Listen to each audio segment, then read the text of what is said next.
This podcast is brought to you by Most Valuable Podcasts, leading the league in podcasting entertainment.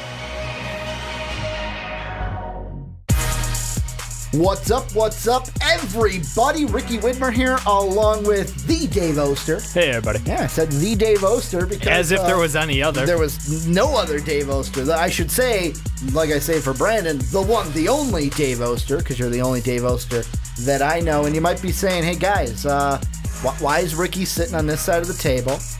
Dave's got a lot more room, like he did for the Behind the Pen. Spacious. That we did. Sean's at Pitchfork, basically. So we're kind of running the show for this week. And like I said on Twitter, Dave, we're going to have a little bit of a bro out, like rocket power. We're basically having a bro out here on the fast break. And yeah. I want to get right into this because this is a topic that I really want to talk about, and that is Carmelo Anthony. We think he's getting traded to the Rockets. Or is he? Then the Knicks go, no, wait a second. We're going to bring in Scott Perry to be our GM. Now they want to talk about bringing him back in. Yeah. And I look at this whole situation, and after hearing Rachel Nichols talk about it on The Jump, and basically her saying Melo owes New York nothing.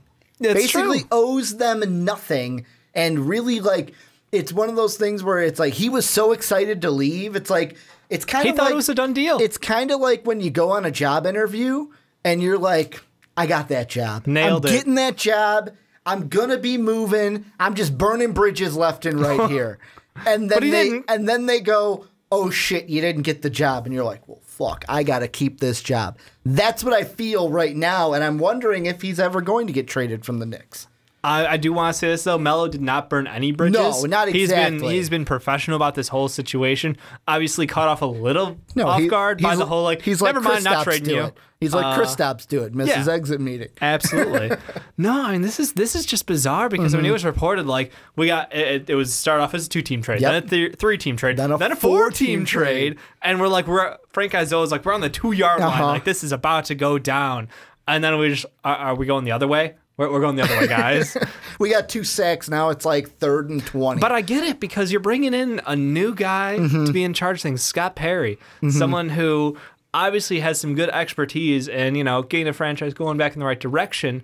My question to you, though, is on his own, how much change can he enact? Because this is still the same guys around him. You still got Dolan up here. You got the same supporting cast who just let the shit show of New York roll on, who just signed a certain Tim Hardaway Jr. to a $71 million contract. I was going to bring him up because... So, like, Scott Perry, what's his impact? What can he do for them, realistically? I mean, you ask, what can he do? And my first initial reaction is nothing. Can he bring Carmelo back to the table? Can he salvage that relationship? I kind of want to say no, only because of the fact, I'm going to go back to the analogy that I used before. If you're at a job and then you are hell-bent on, I nailed that interview, and you start thinking in your head that I'm moving on, it is impossible to kind of resell yourself on, well, now I got to come back here. Because in your mind... you have already moved on. Or if you're not getting that analogy, it's kind of like when I go out to a restaurant. I go, man, I'm going to get this for dinner. And then they go, well, I'm sorry, sir. We don't have any more of that. And then you're like... It's like showing up to Red Robin, them not having fries. Exactly. And then like, why am I even here? And then you're just sitting there like... And we've had that situation happen at restaurants where we just look at each other and go, do we go somewhere else? Just leave because now? That's what we came here. I feel like Carmelo Anthony, if I'm him, too far gone. Like, I am already looking on to playing with one of my better friends in Banana Boat Chris Paul. Absolutely. And a MVP candidate in James Harden. Us three together looking to challenge the Warriors, do some great things, be definite the second best team in the West. Yeah, I said it, Spurs fans. Second best if they team got Melo, in the West if they got Melo. I feel like Scott Perry is basically coming in and all he can basically say is, hey, I'm not Phil Jackson. And that to me is...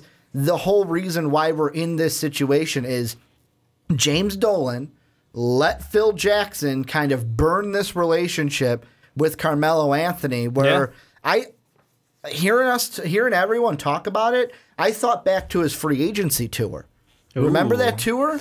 He went to Wine LA. Me and Dine Me. Kobe wined him and dined him. I mean, in Chicago, I believe Derrick Rose said, I ain't going to play that. Right. Derrick Rose said, I don't recruit. Like, that was Jimmy Butler's job. And the team was basically, come on, Derrick, you gotta meet Melo. He came here for us. And then he basically took the money with New York. Who wants to win when you can get paid? I mean, I look at this and I go, the best choice for the Knicks is to just trade him. Get it off the table. However, what the Knicks are trying to do is they're trying to, I think now, kind of try to salvage this relationship because they're not going to get exactly what they want from the trade. Because guess what? You are not going to get exactly what you want from Carmelo Anthony because of this last season. Like I said, James Dolan let the president of basketball operations tank Carmelo's trade value. Yeah. And like you said, I was talking to you, I want to say it was 2 days ago, and I brought up a point that I had heard one of the analysts on ESPN say where it's like, you know what, hold on to him, see if he can up his trade value by making another All-Star game. You said, yeah, if he makes another All-Star game, who cares? He's not upping his value any. That's exactly my point, is I don't know how you can better Carmelo's value. He still is playing extremely well, but he's an aging star. And at this point in his career, another All-Star game on your thing, no big deal.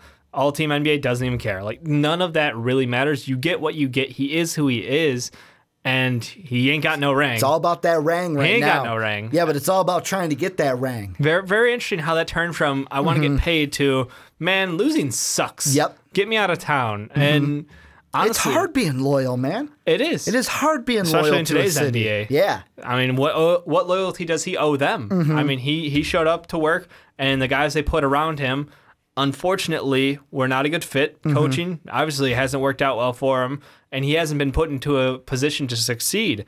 So how much is that to blame on him? I mean, he did take the most money on the team, limiting their options perhaps. He did force them to do a trade mid-season, giving up a lot of the assets, that could have played around him. So he didn't really help his cause a ton. He hasn't recruited amazingly for guys around him. So on that behalf, I don't really see Carmelo as he doesn't owe this anything, but he hasn't put a ton into them either. He hasn't invested in the Knicks. No, he hasn't done. It was basically like a mutual whatever between the two. I almost want to say it's a mutual me situation where the Knicks are only looking out for themselves. Carmelo, at the time when he signed that contract, he was only looking out for himself as well. That's why he took the money over anywhere else. And I kind of feel in my head, it's a little different because LeBron wasn't. There's two differences. One, LeBron wasn't getting paid anywhere near Carmelo at the time. Right. And two, Carmelo Anthony is nothing like LeBron James in any sense of the word. They both play basketball. Okay, there's one thing that they have a similarity on, but this kind of reminds me of the Cleveland Cavaliers before LeBron left for Miami. The big difference, though, is LeBron's talent level not only got the Cavs to the playoffs, but had got them to an NBA Finals as well. And, of course, the team's a little bit different, but I'm looking at the dysfunction. LeBron also made the guys around him better, which is something Carmelo's been notoriously ragged on his entire career. For how much does he actually help the guys around him? Because he does play that selfish ISO ball that, it looks great for your stat line, but are you helping out anybody else on the team? Are you setting them up for better shots? Are you getting rebounds and helping continue offensive plays? And the answer to that is really no. He's been slowly evolving. I think by the time he hit about 30, his game started to tweak a little bit to get him to move the ball a little bit more, but he's still, the ball sticks in his hands a little too much for most people's liking. For me, I think that no matter what you do between now and the All-Star break, his value is where it's at. The thing that changes is the desperation by teams. Because if we see the Houston Rockets get off to a good start and look like, we could do this. We seriously could do this. I think that then it starts to get a little more, how much could we give away while still competing? If we add in Carmelo, maybe we gotta give up Brian Anderson plus something. The rumors were, Trevor Ariza and Gordon would be one package and Anderson the other. Obviously, one of those is a little bit better off for teams, but they might have to reconsolidate their options because, look, if we're going to seriously go all in on this and we look like we got a shot at midseason, you got to pull the trigger and make that happen. Well, and that's what the Knicks are hoping for. And I like how you brought up the desperation word because the thing I'm thinking of, and kind of going back to your original question of can Scott Perry repair this relationship? No, but I don't think the Knicks have to trade Carmelo at this very point, because how I see things playing out for the Knicks is when you say desperation, I'm not thinking just from the Rockets. The team I think of is the second team that we have also we talked about Paul George maybe going there. We talked about Melo now maybe going there, and that's Cleveland. They could be a team that as the season starts and kind of goes on a little bit, maybe they look and go, hey, you know what? Maybe we have to get rid of a Kevin Love and bring in a Melo. Or, hey, what if we can swing it to where we can bring in Melo, make the Knicks happy with another team, and I know that they would kind of be unloading your bench because I don't know how they would fit LeBron. They barely have a bench Kyrie, as is. Love, and Melo on that team. They might be able to make it work, but it would be very difficult. Mid-level exception, a bunch of vet minimums. Like, that's the only way they could make it work. Yeah. But to be fair, if there's a team that can do it, it would be the Cavaliers. Without David Griffin, though, you have to question. And here's something else that I want to come in with is I mentioned to you when we were coming over to the podcast was I was like, I was listening to The Herd today, and of course he talked about the whole LeBron to LA discussion, and I'm like, we're not going to have that discussion. But it's interesting here because what if Cleveland, what if they feel that kind of pressure to say, well, shit, if we don't put something that's going to beat the Warriors on here, LeBron could leave. So we have to make a move for Carmelo Anthony. Going back to your word, the D word, desperation. Absolutely. Other teams, who knows? Maybe there's another team out there that we're not thinking of. Maybe I'm going to throw out contenders like the Thunder. The Spurs, I don't think would. The Thunder are who I'm thinking of. Maybe even a Boston, a Toronto, a Wizards. Teams that are as season progresses, they get a little confidence hey, if we can make a move for him, he betters us and helps our chances, especially if it's an East team in a already weakened East. I mean, that's fair. I mean, the East, and I'm almost going to this, I'm thinking the West because it's so competitive. Someone over there wants to make a change and be like, we can play with the big boys and we can seriously compete. If we have Carmelo on our team, he's all the firepower we need. I mean, the East is, you list a couple teams there, but I'm like, I don't see the Rockets. I don't see the Raptors making any moves. I feel like they're comfortable with DeMar, with Ibaka playing the 4, Kyle Lowry, and Kyle Lowry. That's their 3. Same. The Wizards just went out and spent all their money on Porter, Wall, and Bradley Beal. So it's those top teams. I don't see. The Clippers, they could. That's why I'm looking on the other side. I was thinking of them. Because they just signed Gallo, but you could just easily move that back and forth. He'd go back to New York. Who knows? I mean, they just re-signed Tim Hardaway Jr., who they trashed away for garbage, and now we're paying him $71 million. They go back and get Gallinari again. Which is funny because I believe, and correct me if I'm wrong, the two things that Dillo Gallinari and Melo have in common, they both played for the Nuggets at one time, and they both played for the Knicks at one time. Indeed, they did. And then they would both be on the Clippers roster for some time. Well, no, I'm saying he'd probably get shipped. Yeah, but technically he's on the roster at this point. Oh, so they would both technically be on the Clippers roster, and they would have 3 things in common. Yeah, that's the thing is, we've heard the talks before, but I think we're going to watch this story kind of progress over time. It's one of those where we've been on Melo watch for 20 days now, it feels like, and nothing's happened. We got super close. But now we're starting to hear that, gap's widening. I wouldn't be surprised if talks completely cool. Starts the season. People want to know what they've got with assets. They want to see younger guys and see them on the court and see how the team plays, because each year, even if you're a team who doesn't add a ton to it, there's still a lot of growth that happens in the offseason, and the more time you get these guys together. So I could easily see a team by the end of December go, you know what? I think we got what it takes, and I think we got enough movable assets that we could make a run at this. Well, and one of the things that I want to get into, and this is getting a little bit away from Melo and more on Scott Perry, because you mentioned Tim Hardaway, and the thing that I kind of think of is 2 things. One, they try to bring in Griffin. That doesn't work. He says, well, I want to come in and basically clear house. They say, no, we're fine with that. Yeah. Basically, I don't get that move, because I'm like, why wouldn't you want someone who knows what they're doing to clear house. It's the Knicks just want a yes man to come in. First off, I worry that Scott Perry is basically a yes man to James Dolan. But number two, how much can Scott Perry do? Because it's like, well, who made the Tim Hardaway move? Who was the one that had the final say on that? Because you didn't have a GM. Right. You didn't have a guy, and I even forget the Chauncey Billups.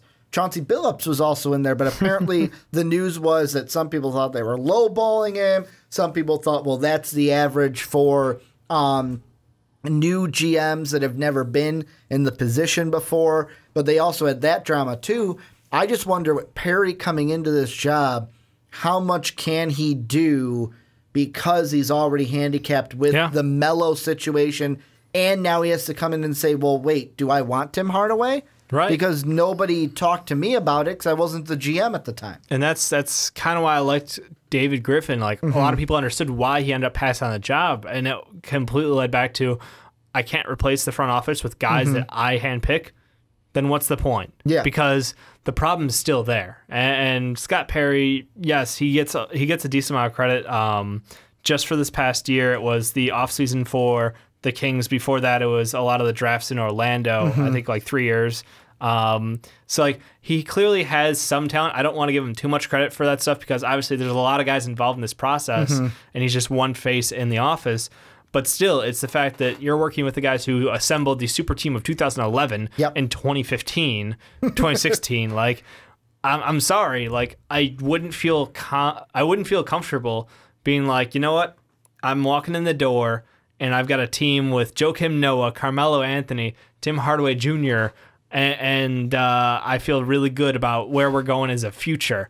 No. Forgot about Joakim Noah. That was another signing from last year. I was going to say. I was like, I really want to highlight that At least they got rid of Rose at the end of this year. Fair. I mean, you do have a future, though, with Porzingis and Frank and Hernan Gomez, Kuzmiskis. Like, you've got a bunch of foreign players who have been overperforming expectations in my mind. Frank will wait and see, obviously.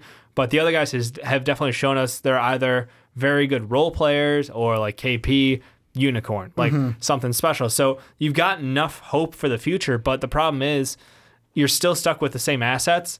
And unless you have veto power over the rest of that front office, and that's where I want to see is like, how much power does he really have? Or like you said, is he just a puppet? Is he a face man for this operation? And I'm seriously hoping that he gets, I don't want to say like executive power over decision making when it comes to that front office, but he needs something along those lines to make his impact on this team. Otherwise, we're going to be looking back and being like, man, he walked into a really shitty situation. And I want to throw something out at you because this was 2 days ago before the trade talk stalls. I want to throw this hypothetical trade out at you and see what you think. This would send Carmelo Anthony to the Rockets. You ready for it, Dave? Sure. It is a 4-team trade. Of course. The Knicks would be getting, the teams that it involves are the Knicks, the Rockets, the Utah Jazz, and the LA Lakers. Here are the pieces. The Knicks would get Derek Favors from the Jazz and Trevor Ariza. 2 expiring contracts. They're gone at the end of the year. You get flexibility to use that money however you want. The Rockets, they get their guy. They get Melo. That's all they get.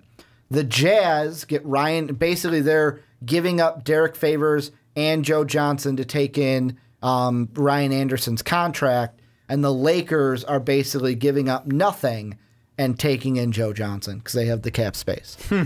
So the Lakers are just there to take a player from Utah so that they could take Ryan Anderson's contract. The problem of course, is, I think they would have to give up something, cash, anything, second-round pick to get that. Yeah. But is this a trade where is this Ricky just playing with the trade machine, or do we have something here? Is Ricky trying to do something? The problem is, like, it's possible. Like, I don't want to totally discredit you because we've seen some weird shit go down in the NBA as far as trades that don't make sense on paper and the values for players not being what we expected them to be. The biggest problem I see with that is the fact that you're giving up ISO Joe. But he only has 1 year, and do you think he's going to replicate it? The problem is the team needs scoring. Yeah. And, like, after losing, I think that Ryan Anderson's not the perfect fit for them. And I think that him on his own definitely would not be enough to keep them going. I think that's no. Favors and Joe leaving would be too much of a hit for them to take just to get Howard or just to get Ryan Anderson, so that because really the main reason, and this is why Ryan Anderson is the one kind of ball in the thing, 3 years, clogging it up. $60 million, right? It's a 3-year contract, and no one wants to take it. Yeah, which is weird because this is the guy that we're like, hey, it's a stretch four. This is how you win in the NBA. And within a year of him, not a terrible performance. Obviously, missed some games due to injury, but still, But no one wants to overpay for him, which is what the Rockets did on a last year's contract. Because everybody overpaid last year, yeah. And that's why I think everybody was such a fan of the Blazers being involved, because they have a lot of guys on high contracts that they're locked into. The problem is no one want to take Myers Leonard. Yeah. I mean, it's just like you've got a couple guys who are just thorns in team side because of contracts at the time didn't seem awful, but looking back are not ideal. Not impossible, but I don't like the fit for them. He's the only, that's the only thing that I thought of was, basically you can look at it and say, you're giving up Favors taking in Ryan Anderson, power forward for power forward. Yeah. But I'm like, would Ryan Anderson fit there? Or is this just Ricky playing with the trade machine? Yeah, and I got green. I got greedy. a green one, so I got excited. Mine got greedy. I want to ask you this, though, before we move on to our next topic, which is Lonzo Ball. Can't wait to talk about that. But I want to ask you this to close it out. We're in stalls right now. I want to ask you, first, two-part question. First off, does a deal get done? Second off, if it does get done, how much longer do we have to wait? So no time frame on this, does deal get done? First is the no deal, does a deal get done? Yes. If you say yes, All-Star break. How long? So I say before All-Star break. Because they changed it to above the trade deadline now. I think that, and maybe I'm just overreacting to Scott Perry coming in town and the early answer of, well, let's see if we can hold on to Carmelo. Let's see how bad this relationship really is. New guy walks in, he's like, well, I want to test the waters. See where we're at, and then I'll decide. So I think we've got like a 2-week cooling period where it's either going to get right back to we're ready to trade him, and this is going to get done one way or the other. Because we got time before the season. I think it's either October 17th or the 20th. Yeah, we're right in that range, so we got plenty of time. And I feel like there's that it's that period of let's get to know each other, have a couple meetings with Scott Perry, and then it's either on and it's going to get done, or we're stuck waiting until mid-season where some team is going to have that need for Carmelo Anthony. We're like, we can do this. We seriously look at each other in the locker room and be like, that's all we need, and we're set. We could take down the Warriors. We can take down anybody else who comes at us. And that's what I'm excited to see, because at that point, we start to see some interesting thoughts. We start to see some trade machine Ricky in there. And not just that, but I'm interested to see how the talks between Perry and Melo are. I would love to be a fly on the wall in that room, because if I was Melo, I would basically walk in and say, hey, you know what? With all due respect to you, Scott, I know you might be a great guy. I want to get the hell out of here. Yeah, it's one of those things where I've been burned too much here. Yeah, it's kind of like when it would feel like I'm being forced to stay with a girlfriend I don't want to be with anymore. Yeah, and you might be great. You might be a new personality, but you know trait, it's not a fit. But overall, me and Dolan can't get along. And this city's dysfunctional. Scott's job is to walk in and be like, "What would it take?" Yeah, what would it take to keep you here? Like, I'll trade Hardaway Jr. I don't care. I'm not attached to him. I would love that. I would love if that move happened. They sign him and then they trade him. I mean, it's his job has to be just lay it on the table. Be like, look, you know my situation. You know what I'm walking into. What would it take for you to stay here? Help you. Exactly. Help me help you, Melo. I can give you another stupid contract. I can do that. He's still worth the money. He's still worth the money he's getting. That's the thing. Like, it's not an overpay for Carmelo Anthony for that contract he's on. It's just the question of, like, how do you work around that? And obviously the last ownership group, or last management group, failed horribly with Derrick Rose, Joakim Noah, and a couple of other questionable signs in the years leading up to that even. So in my mind, it's knowing that we're going to move some pieces. It's going to take a couple... The problem is, you say it's going to take a couple years, and Melo's out the door already. Well, that's the timeline is the question. Because do you sacrifice? Here was my final thought on it before we kick it off to them. Yeah. Is I like your trade deadline. I like the yes and the if so by the trade deadline. Yeah. Because if I'm the Knicks, I'm holding on to him for the start of the season. Because if I hold on to him for the season, you want to try to get something, but I am fine with putting the ball in Melo's court of Do you want the money or do you want to go play with your buddies? What if he gets After this injured year. though? What if this turns into like the ultimate like Knicks like And he gets it's injured? just another sad story. He gets injured and then he doesn't take the player option and he's out of town. Whatever and you get- get nothing. Whatever. Would you be as Yes. a Knicks fan? Would you be okay with him just being out of town and you got no value? Yes, and You get KD the down. reason why is because if I was trading him, I'm taking in 1-year contracts anyways to expire and give me money, so that Scott Perry can do stuff with that money next year in free agency. Take those 1-year contracts, attach him to Joakim Noah, and you get him out of town too. It's a win-win. And try to boost that up so that they can bring people around KP, because that's who you build around is KP. But yeah, if I'm the Knicks, I hold them until trade deadline is what I would shoot for. But if you can get a deal that you like it's before not too that, close. do You don't it. get squeezed. But like Boogie. I wouldn't mind putting the ball in Melo's court at the end of the year. Are you going to take the money and take our exception? Or you can decline it and go play with your buddies if that's what you want to do. You could do that as well. I would kind of put it in Melo's court if he didn't want to play ball with us being the front office. But I want to put the conversation onto you guys because we have gabbed about this enough. I want to get what you guys think. Let us know down below in the comment section. What do you think about Melo? Is he going to get traded? Not going to get traded? Will he be a Rocket? Will he stay a Knick? What do you think is going to happen down below in the comment section?